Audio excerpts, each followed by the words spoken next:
Hello అందరికీ. ఈరోజు morning ఒక వెహికల్ మన వర్క్షాప్కి వచ్చింది. కస్టమర్ చెప్పే ప్రాబ్లం ఏంటంటే వెహికల్ రన్నింగ్లో ఆఫ్ అవుతుంది, కరెక్ట్గా పికప్ లేదు, ప్రతి 2 కిలోమీటర్స్కి 3 కిలోమీటర్స్కి హెయిర్ లాక్ అయిపోతుంది వెహికల్ అని చెప్పేసి అన్నారు. సో డీజిల్కి సంబంధించిన ప్రాబ్లం ఉంటుందని చెప్పేసి అనుకొని డీజిల్ ట్యాంక్లో డీజిల్ ఎంత ఉందని చెప్పేసి చెకప్ చేస్తే చూసిరు కదా, ఇలా దాదాపు ఒక 2 లీటర్స్ 3 లీటర్స్ లోపే డీజిల్ ఉంది. సో చూసిరు కదా, ఈ 2 లీటర్లు 3 లీటర్లు డీజిల్ మెయింటైన్ చేస్తే వెహికల్ ఖచ్చితంగా ఆఫ్ అవుతుంది కదా. మీరు 4 వీలర్ నడుపుతున్నారు, 2 వీలర్లో కొట్టించినట్టు పెట్రోల్ 100 రూపీస్ది 200 రూపీస్ది ఈ వెహికల్లో కొట్టిస్తే నడవది. సో దయచేసి మీరు ఈ వెహికల్లో ఖచ్చితంగా ప్రతి హాఫ్ ట్యాంక్ అయితే కంపల్సరీగా మెయింటైన్ చేయండి. ఇలాంటి ప్రాబ్లమ్స్ అయితే రావు.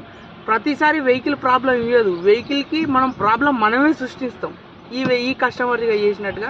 సో ఈ కస్టమర్ చేసిన తప్పు మీరు చేయకండి. ఖచ్చితంగా హాఫ్ ట్యాంక్ డీజిల్ ఖచ్చితంగా మెయింటైన్ చేయండి. సో ఉంటాం, మంచిది, బాయ్, జై హింద్.